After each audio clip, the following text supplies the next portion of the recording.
Hello दोस्तों, स्वागत है हमारे यूट्यूब चैनल S2 संग्राम में। आप सभी का स्वागत है। तो आज हम लोग बिहार पुलिस संघर्ष बैच का सेट 4 करने वाले हैं, जिसमें कि हम लोग जीके जीएस के 50 ऑब्जेक्टिव क्वेश्चन करते हैं। हम लोगों ने 3 सेट कर लिए हैं, तो उसका प्लेलिस्ट का लिंक आपको डिस्क्रिप्शन में मिल जाएगा। अगर नहीं देखा है तो जाकर आप लोग देख सकते हैं। ठीक है, चलिए शुरू करते हैं पहले नंबर क्वेश्चन से। तो पहला नंबर क्वेश्चन क्या बोलता है देखिए, और चैनल पर नए होंगे तो सब्सक्राइब जरूर कर लीजिएगा। चलिए एक बार बोलेंगे, उसके बाद सब्सक्राइब ये सब करने के लिए नहीं बोलेंगे। चलिए पहले नंबर क्वेश्चन से हम लोग शुरुआत करते हैं। लास्ट में आपको बताना है कि 50 में से कितने क्वेश्चन आप लोग कर पा रहे हैं। ठीक है, इसको आप लोगों को कमेंट बॉक्स में बिल्कुल बताना है। ठीक है, चलिए पहला नंबर क्वेश्चन बोला जाता है कि सिंधु घाटी सभ्यता के घरों में कमरे आमतौर पर एक डैश के आसपास बने होते हैं। कि कहां पर बने थे, किसके आसपास बने होते हैं। सिंधु सभ्यता के घरों में कमरे आमतौर पर किसके आसपास बने होते हैं, तो आपका आंगन के आसपास बने होते हैं। कहां, तो आंगन के आसपास जो है आपके कमरे बने होते हैं आमतौर पर। ठीक है, आगे बढ़ते हैं हम लोग सेकंड नंबर क्वेश्चन पर। ठीक है, सेकंड नंबर क्वेश्चन बोला जाता है कि पके हुए टमाटरों का लाल रंग इसकी उपस्थिति के कारण होती है। बोला जाता है कि पके हुए टमाटरों का लाल रंग किसकी उपस्थिति के कारण होती है, तो आपका कैरोटीनॉइड के कारण होती है। किसके कारण, कैरोटीनॉइड के कारण होती है। बी नंबर करेक्ट आंसर हो जाता है। कैरोटीनॉइड के कारण जो है आपका पके हुए टमाटरों का लाल रंग होता है। ठीक है, आगे बढ़ते हैं हम लोग थर्ड नंबर क्वेश्चन पर कि बिहार का सबसे बड़ा अभयारण्य कौन है। बिहार का सबसे बड़ा अभयारण्य कौन सा है, तो आपका कौन सा हो जाता है, तो कैमूर अभयारण्य हो जाता है। ठीक है, ए नंबर यहाँ पे करेक्ट आंसर। कैमूर अभयारण्य जो है आपका बिहार का सबसे बड़ा अभयारण्य है, याद रखिएगा। ए नंबर करेक्ट आंसर हो जाता है। ठीक है, कल मैंने आपसे पूछा था कि जिम कॉर्बेट नेशनल पार्क जो है, जिम कॉर्बेट था नहीं, सॉरी क्वेश्चन हम भूल गए हैं। ठीक है, क्वेश्चन हम बता देंगे, लेकिन जो भी क्वेश्चन पूछे थे उसका आंसर क्या है, तो आंसर ये था कि एक सिंग वाला गैंडा। ठीक है, उसका जो फेमस है वो एक सिंग वाला गैंडा है। ठीक है, वहाँ का फेमस कौन सा है, तो एक सिंग वाला गैंडा है। ठीक है, आगे बढ़ते हैं हम लोग। बिहार का सबसे पुराना कृषि विश्वविद्यालय कहाँ पर है। बिहार का सबसे पुराना कृषि विश्वविद्यालय कहाँ पर है, तो आपका समस्तीपुर पूसा में है। कहाँ है, तो समस्तीपुर पूसा में है। ए नंबर करेक्ट आंसर हो जाता है। ठीक है, आगे बढ़ते हैं 5 नंबर क्वेश्चन पर कि बिहार की स्थापना कब की गई थी। बिहार की स्थापना आपका कब की गई थी, तो 1912 में की गई थी। याद रखिएगा कि बिहार की स्थापना कब की गई थी, तो आपका 1912 में की गई थी। ठीक है, बिहार दिवस कब मनाया जाता है, तो 22 मार्च को आपका बिहार दिवस मनाया जाता है। इसको भी ध्यान में रखिएगा। अभी हाल फिलहाल में 22 मार्च को हम लोगों ने बिहार दिवस मनाया था। ठीक है, बिहार स्थापना कब हुई थी, तो 1912 को हुई थी। ठीक है, आगे बढ़ते हैं हम लोग 6 नंबर क्वेश्चन को कि निम्नलिखित में से कौन सी ब्रिटिश भारत में नील की खेती से संबंधित एक प्रणाली थी। कौन सी जो है आपका ब्रिटिश भारत में नील की खेती के लिए एक संबंधित प्रणाली थी, तो आपका निज प्रणाली। कौन सी प्रणाली, तो निज प्रणाली आपका नील की खेती के लिए ब्रिटिश भारत में एक प्रणाली थी, निज प्रणाली। ठीक है, बी नंबर यहाँ पे करेक्ट आंसर हो जाता है। आगे देखते हैं 7 नंबर क्वेश्चन की अमोनिया जो है यूरिया में कहाँ बदलती है। ये पूछा जा रहा है कि अमोनिया यूरिया में बदलती है कहाँ पर, ये बताना है। तो यकृत में बदलती है, मतलब कि लीवर में आपका अमोनिया जो है यूरिया में बदल जाती है। ठीक है, बदलती है कहाँ बदलती है, आपका अमोनिया यूरिया में कब बदलती है, कहाँ बदलती है, तो आपका यकृत में बदलती है, याद रखिएगा। आगे बढ़ते हैं हम लोग 8 नंबर क्वेश्चन पर। तो 8 नंबर क्वेश्चन है कि मुगल बादशाह अकबर ने एक बार फिर से पढ़ते हैं कि मुगल बादशाह अकबर को मृत्यु निम्नलिखित में से किस वर्ष में हुई थी। अकबर का मृत्यु, ठीक है, बोला जा रहा है कि मुगल बादशाह का अकबर का मृत्यु निम्नलिखित में से किस वर्ष में हुई थी, तो 1605 में हुई थी। कब हुई थी, तो 1605 में हुई थी। आपका सी नंबर यहाँ पे करेक्ट आंसर हो जाता है। ठीक है, मुगल बादशाह का मृत्यु कब हुआ था, तो 1605 में हुआ था। ठीक है, आगे बढ़ते हैं 9 नंबर क्वेश्चन पर कि निम्नलिखित में से किस राज्य में नाहरगढ़ किला स्थित है। निम्नलिखित में से किस राज्य में नाहरगढ़ किला स्थित है, तो आपका राजस्थान में या आपका स्थित है। बी नंबर करेक्ट आंसर हो जाता है। ठीक है, यहाँ पे एक चीज़ ध्यान रखिएगा कि मैक्सिमम बहुत सारा जो किला होता है वो आपका राजस्थान जिला में, राजस्थान राज्य में आपका बहुत सारे किले हैं। अगर कोई क्वेश्चन आ जाता है एग्जाम में और उसके बाद अगर उसका आंसर नहीं पता, ऑप्शन में अगर राजस्थान है तो कोशिश करिएगा कि छोड़ने से बेहतरीन, जैसे बिहार पुलिस में नेगेटिव नहीं है तो आप लोग छोड़ने से बेहतरीन है कि मार दीजिए राजस्थान। ठीक है, इसको ध्यान में रखिएगा। बस जैसे कि बहुत सारा किला है तो उसका नाम सभी का याद रहना थोड़ा सा प्रॉब्लम हो जाता है, इसलिए बोल रहे हैं कि अगर कहीं पे अगर ऐसे मैक्सिमम होता है राजस्थान में। ठीक है, चलिए 10 नंबर क्वेश्चन हम लोग देखते हैं कि जनसंख्या के डैश के जनसंख्या के आकार, क्षेत्रीय वितरण और उसकी संरचना तथा जन्म मृत्यु प्रवास और उम्र बढ़ने के कारण समय के साथ जनसंख्या कैसे बदलती है, इसका अध्ययन क्या कहलाता है, बताइए। इसका अध्ययन क्या कहलाता है, तो डेमोग्राफी कहलाता है। क्या कहलाता है, तो डेमोग्राफी कहलाता है। ए नंबर यहाँ पे करेक्ट आंसर। डेमोग्राफी में जो है हम लोग जनसंख्या का आकार, क्षेत्रीय वितरण और उसकी संरचना, जन्म मृत्यु दर, आपका प्रवास हो गया, उम्र बढ़ने के कारण समय के साथ जनसंख्या कैसे बदलती है, ये सभी चीज़ का अध्ययन कहाँ करते हैं, तो हम लोग किस सब्जेक्ट में करते हैं, तो डेमोग्राफी में हम लोग करते हैं। आगे बढ़ते हैं हम लोग 11 नंबर क्वेश्चन की अमावस्या तथा पूर्णिमा के दिन बृहत ज्वार भाटा की घटना घटित होती है। आपका अमावस्या या पूर्णिमा जब होती है तो उस समय जो है आपका ज्वार भाटा घटना घटित होती है, क्योंकि उन दिनों में क्या होता है, तो उन दिनों में जो है सूर्य, पृथ्वी और तथा चंद्रमा सरल सरल रेखा में आती है, ठीक है। सूर्य, पृथ्वी और चंद्रमा जो है सरल रेखा में होते हैं, इसलिए यहाँ पर जो आपका अमावस्या पूर्णिमा के दिन बृहद ज्वार भाटा की घटना होती है, ठीक है। आगे बढ़ते हैं हम लोग 12 नंबर क्वेश्चन कि भारत की प्रथम महिला शासक कौन थी। भारत की प्रथम महिला शासक कौन थी, तो आपका यहाँ पे हो जाता है कि रजिया सुल्तान जो है भारत की प्रथम महिला शासक थी। कौन थी, तो भारत की आपका रजिया सुल्तान यहाँ पे भारत की पहली महिला आपका शासक थी, ठीक है।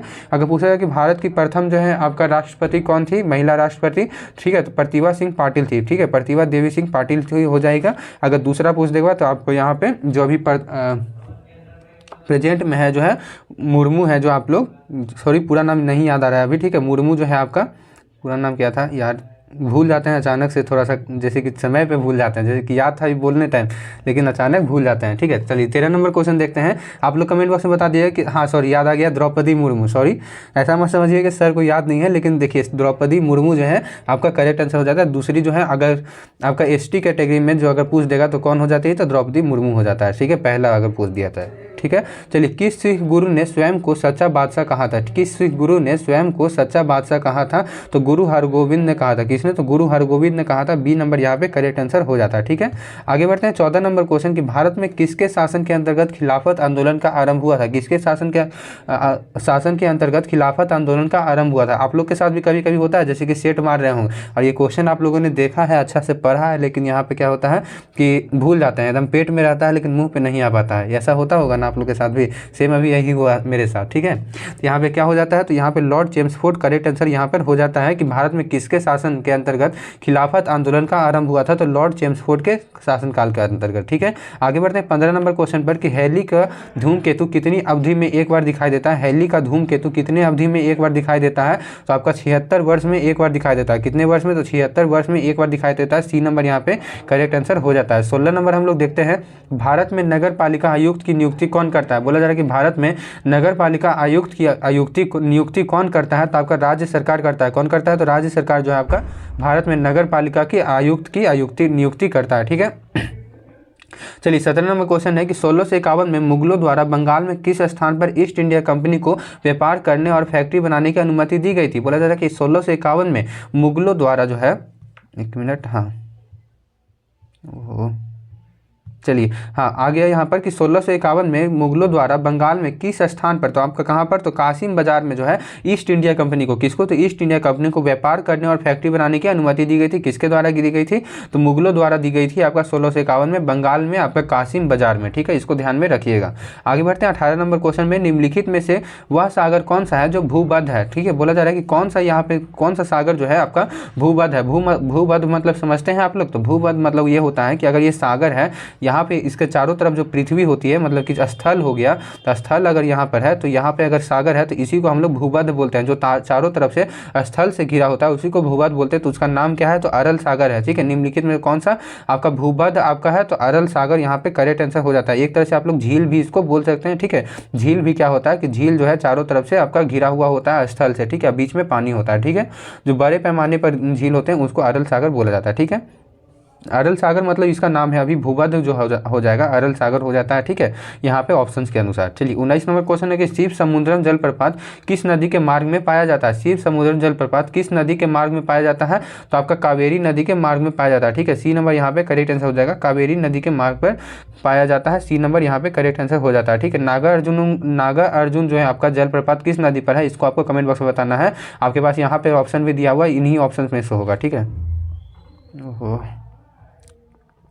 ठीक है, देखिए यहाँ पे ऑप्शन दिया हुआ है, इन्हीं ऑप्शंस में से आपका होगा ऑप्शन कि आपको बताना है कि नागार्जुन को जलप्रपात किस नदी पर बनाया हुआ है, इसको आपको बताना है। यही ऑप्शन आपके पास है, बताइएगा करेक्ट आंसर क्या हो जाएगा। आप पूरा लिख के बताइएगा, डायरेक्ट नहीं बोलिएगा, ठीक है। ऐसे क्योंकि वीडियो अपलोड हुआ रहता है, पता नहीं चलता कि आप लोग किसका आंसर बता रहे हैं, ठीक है। इसलिए पूरा बताइएगा कि शिव जो आपका नागार्जुन है कौन सी नदी पर है, पूरा लिखिएगा, ठीक है।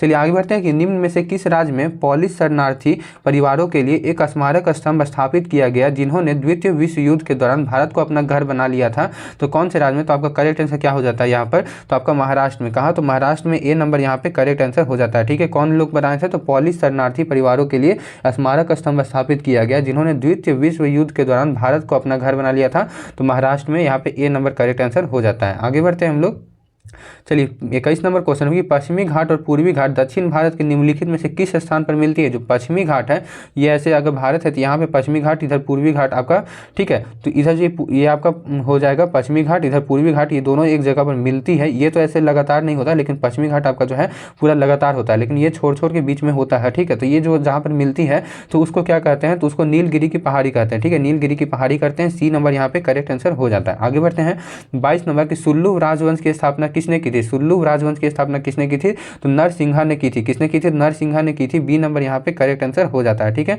आगे बढ़ते हैं हम लोग 23 नंबर क्वेश्चन पे कि बांदीपुर राष्ट्रीय उद्यान कहाँ स्थित है। बांदीपुर राष्ट्रीय उद्यान कहाँ स्थित है, तो मैसूर में स्थित है। कहाँ स्थित है, तो मैसूर में आपका बांदीपुर राष्ट्रीय उद्यान कहाँ स्थित है, मैसूर में स्थित है। आगे बढ़ते हैं हम लोग 24 नंबर क्वेश्चन कि भारत में राष्ट्रीय मांस तथा पोल्ट्री प्रसंस्करण केंद्र कहाँ पर है। भारत में राष्ट्रीय मांस तथा पोल्ट्री प्रसंस्करण केंद्र कहाँ पर है, तो आपका नई दिल्ली में है। ए नंबर याद रखिएगा, ए नंबर नई दिल्ली में करेक्ट आंसर हो जाता है। आगे बढ़ते हैं हम लोग 25 नंबर क्वेश्चन, ग्राम और लघु उद्योग समिति को डैश के रूप में भी जाना जाता है। ग्राम और लघु उद्योग जो समिति है उसको किसके रूप में भी जाना जाता है, तो आपका करवे समिति के रूप से भी आपका जाना जाता है। सी नंबर यहाँ पे करेक्ट आंसर, ग्राम और लघु उद्योग समिति को डैश के रूप में भी जाना जाता है, तो करवे समिति के रूप में जाना जाता है, याद रखिएगा।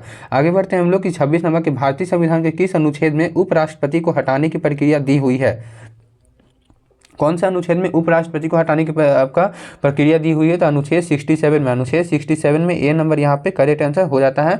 अनुच्छेद 67 में जो है उपराष्ट्रपति को हटाने की प्रक्रिया दी हुई है, ठीक है।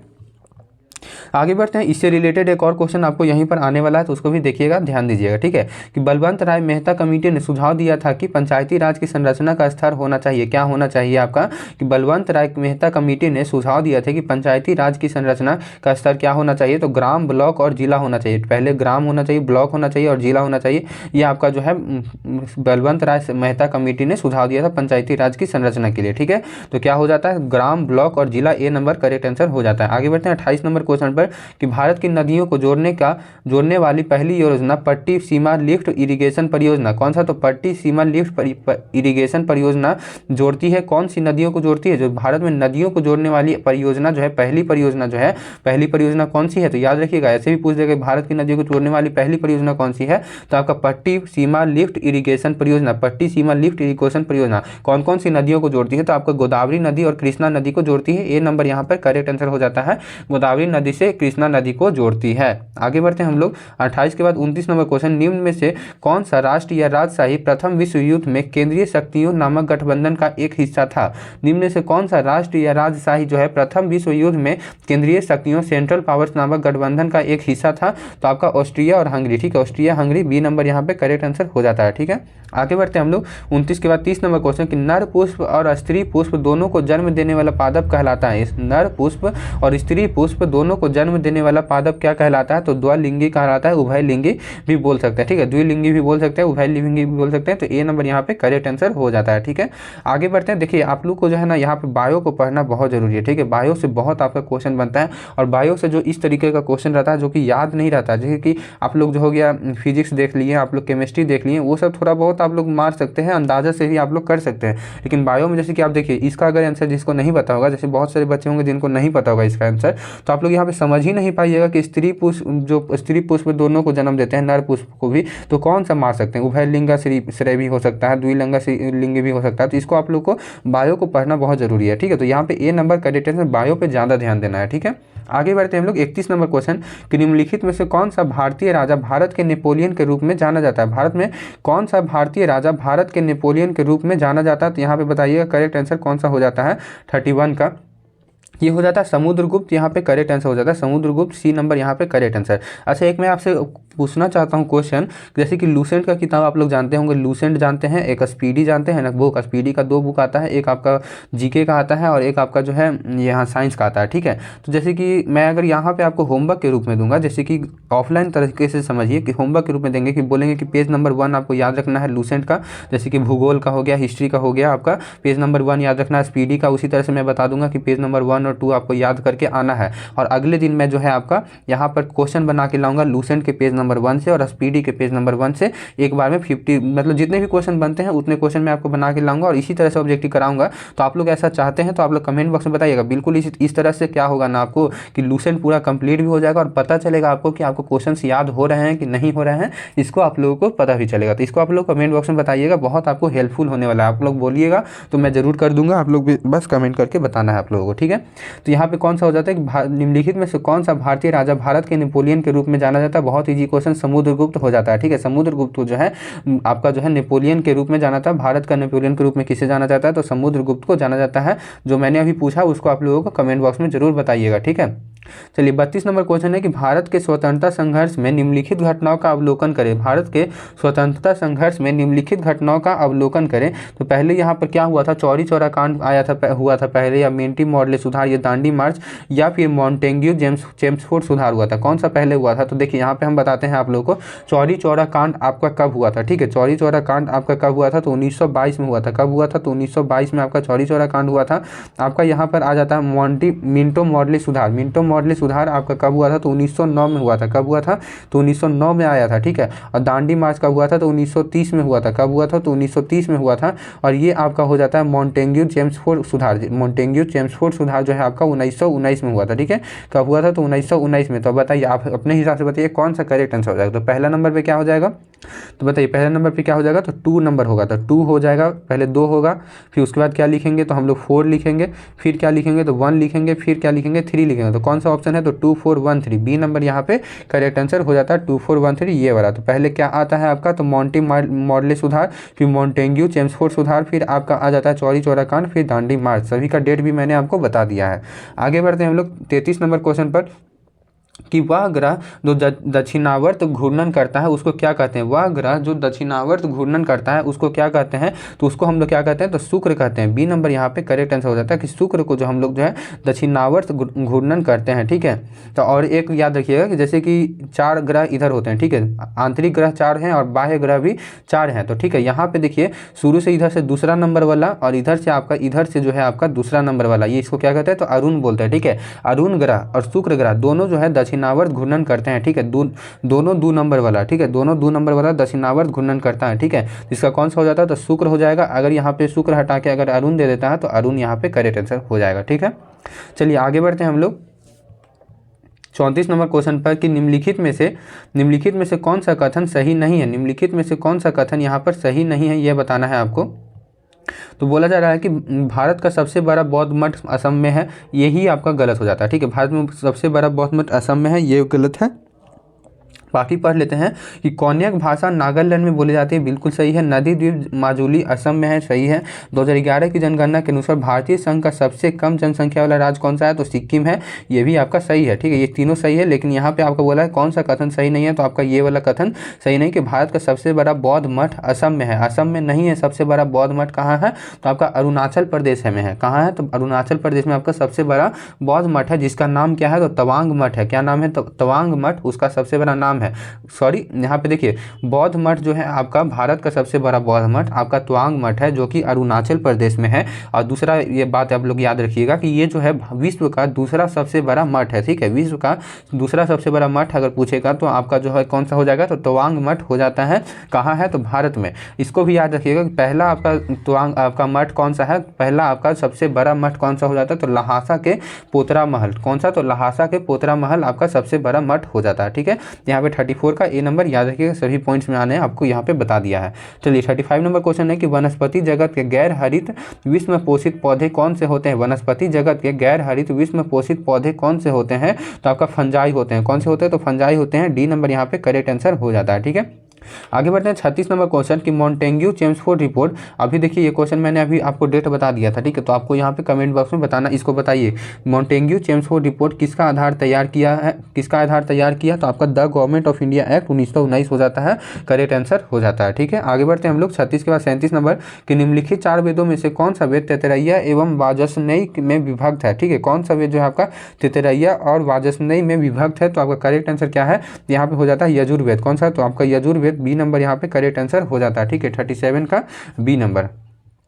आगे बढ़ते हैं हम लोग 38 नंबर क्वेश्चन कि भारत के उपराष्ट्रपति को हटाने का प्रस्ताव कहाँ लाया जा सकता है। भारत के उपराष्ट्रपति को हटाने का प्रस्ताव कहाँ लाया जा सकता है, तो कौन सा हो जाता है यहाँ पे, तो केवल राज्यसभा में। कहाँ, तो केवल राज्यसभा में, डी नंबर यहाँ पे करेक्ट आंसर हो जाता है। और एक चीज़ आपको बताना चाहूँगा कि कल का सेट में जो है आप लोगों को बोला गया था कि एक क्वेश्चन आया था कि पहले जो है भारत रत्न प्राप्त करने वाले पहले कौन थे भारतीय, ठीक है, तो कौन थे पहले जो भारत रत्न प्राप्त किए थे, 3 लोग थे, ठीक है। तो वो उसमें एक जो है वी कृष्णमूर्ति मैंने बता दिया था, वो नहीं होगा, ये हो जाता है आपका सर्वपल्ली राधाकृष्णन जो है आप लोगों का यहाँ पे हो जाता है, ठीक है। पहला कौन था, तो आप लोगों का 3 व्यक्ति थे, ठीक है, 3 व्यक्ति थे, तो कौन कौन थे, तीनों को एक साथ यहाँ सर्वप्रथम में अगर बोलेगा तो ये तीनों नाम आ जाते हैं, ठीक है। पहला जो हो जाता है आपका सीवी रमन आपका सी राजगोपालाचार्य हो जाता है, और उसके बाद तीसरा जो है आपका सर्वपल्ली राधाकृष्णन हो जाते हैं। इसको आप लोग कल के क्वेश्चन में सुधार लीजिएगा, वी कृष्णमूर्ति मैंने कल बता दिया था जो कि नहीं होगा, ठीक है। आगे बढ़ते हैं हम लोग 38 नंबर बता दिया कि भारत के उपराष्ट्रपति को हटाने का प्रस्ताव कहाँ लाया जा सकता है, तो केवल राज्यसभा में लाया जा सकता है, ठीक है। कल मैंने कमेंट बॉक्स में भी लिख दिया था, तो आप लोग देख लिए होंगे, ठीक है। और निम्नलिखित में से कौन पनामा के सीमा से नहीं सटा हुआ है, निम्नलिखित में से कौन जो है पनामा के सीमा से नहीं सटा हुआ है, तो आपका कौन सा हो जाता है, तो वेनेजुएला हो जाता है, डी नंबर यहाँ पे करेक्ट आंसर हो जाता है, ठीक है। आगे बढ़ते हैं 40 नंबर क्वेश्चन कि भारतीय संविधान की कौन सी अनुसूची कहती है कि 14 वर्ष से कम आयु के बच्चे को किसी भी उद्योग या खान या किसी दूसरे खतरनाक नियोजन में नहीं रखा जाएगा। ये आपका कौन सा अनुच्छेद में बताया गया, तो अनुच्छेद 24 में बताया गया कि बाल मजदूरी नहीं करवाना है। किसमें बताया गया, तो अनुच्छेद 24 में ए नंबर करेक्ट आंसर। और आपका यहाँ पे बेगार जो बोला जाता है कि बेगार बिना पैसे दिए या फिर गुलामी करा के किसी से कार्य कराना, वो कौन से अनुच्छेद में है, तो यह अनुच्छेद 23 में है। इसको भी ध्यान में रखिएगा, दोनों क्वेश्चन पूछता है, ठीक है। अगर सेट 1 या 2 में बताया था, सेट 2 में ये वाला क्वेश्चन आया था, और ये सेट आपका 4 है, इसमें आप लोगों का देखिए ये वाला क्वेश्चन पूछ दिया है, ठीक है। तो इसको ध्यान रखिए, बेगार हो गया, या फिर आपका जबरन श्रम जो होता है उस कौन सा अनुच्छेद में, तो अनुच्छेद 23 में है, ठीक है। आगे बढ़ते हैं 41 नंबर क्वेश्चन कि किसके शासन में भारत की राजधानी कलकत्ता से नई दिल्ली से स्थानांतरित हुई थी। किसके शासनकाल में हुआ था, तो आपका लॉर्ड हार्डिंग के शासनकाल में हुआ था। ए नंबर यहाँ पे करेक्ट आंसर कि लॉर्ड हार्डिंग के शासनकाल में जो है कलकत्ता से नई दिल्ली स्थानांतरित हुई थी आपका राजधानी लॉर्ड हार्डिंग के शासनकाल में, ठीक है। आगे बढ़ते हैं हम लोग 42 नंबर क्वेश्चन कि नेहरू रोजगार योजना का मुख्य उद्देश्य क्या था। नेहरू रोजगार योजना का मुख्य उद्देश्य क्या था, तो शहरी बेरोजगारों को रोजगार प्रदान करना है। क्या है, तो शहरी बेरोजगारों को जो है रोजगार प्रदान कराना जो है यहाँ पे नेहरू रोजगार योजना का मुख्य उद्देश्य था, ठीक है। आगे बढ़ते हैं हम लोग, आगे बढ़ते हैं 23 नंबर क्वेश्चन की संविधान की व्याख्या करने के लिए भारत में उच्चतम प्राधिकरण कौन है, ठीक है। संविधान की व्याख्या करने के लिए भारत में उच्चतम प्राधिकरण कौन है, तो बहुत ईजी सा क्वेश्चन है, सर्वोच्च न्यायालय हो जाता है। यहाँ पे करेक्ट आंसर सर्वोच्च न्यायालय करेक्ट आंसर हो जाता है। आगे बढ़ते हैं 44 नंबर क्वेश्चन कि प्रसिद्ध फतेहपुर सीकरी को किसने बनवाया था। बहुत अच्छा क्वेश्चन है, प्रसिद्ध जो है फतेहपुर सीकरी को किसने बनवाया था, तो अकबर ने बनाया था। डी नंबर यहाँ पे करेक्ट आंसर हो जाता है, अकबर ने जो है प्रसिद्ध फतेहपुर सीकरी को बनवाया था, ठीक है। आगे बढ़ते हैं 45 नंबर क्वेश्चन, उस्ताद अकबर अली खां को निम्नलिखित में से किस संगीत वाद्य यंत्र में उनके योगदान के लिए याद किया जाता है। बोला जाता है कि उस्ताद अकबर अली खां को किस संगीत वाद्य यंत्र में उनके योगदान के लिए याद किया जाता है, तो किस में याद किया जाता है, तो आपका हो जाता है यहाँ पे सरोद के लिए याद किया जाता है। डी नंबर याद रखिएगा, सरोद के लिए उनको याद किया जाता है।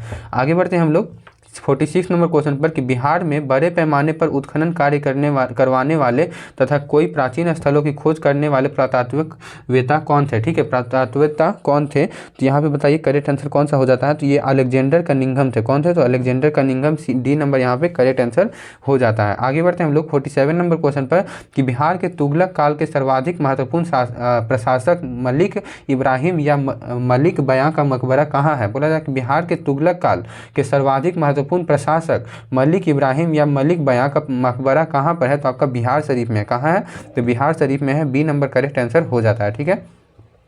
आगे बढ़ते हैं 48 नंबर क्वेश्चन कि भारत छोड़ो आंदोलन के क्रम में पटना सचिवालय गोलीकांड कब हुआ था, तो 11 अगस्त को हुआ था।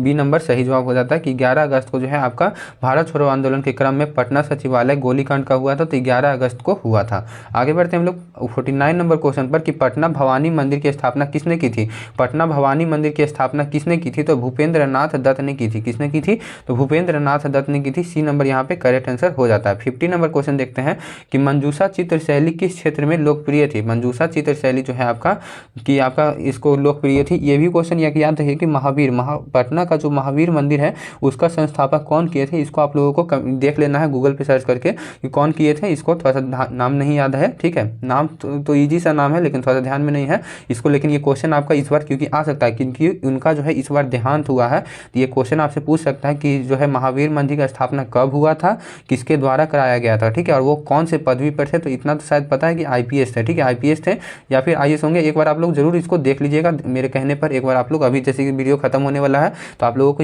ये होमवर्क है कि इसको आप लोगों को जरूर देखना है, ठीक है।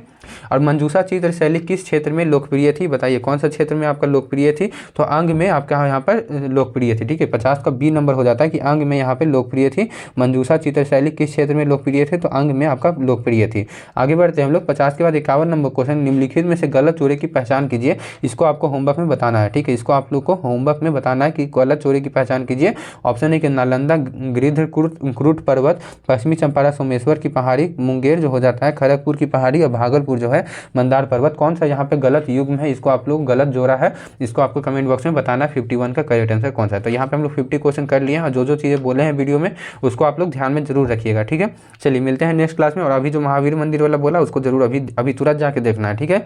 चलिए मिलते हैं नेक्स्ट क्लास में। बाय, जय हिंद। और पिछले वाले वीडियो नहीं देखें तो प्लेलिस्ट में जाकर देख सकते हैं, ठीक है। बाय।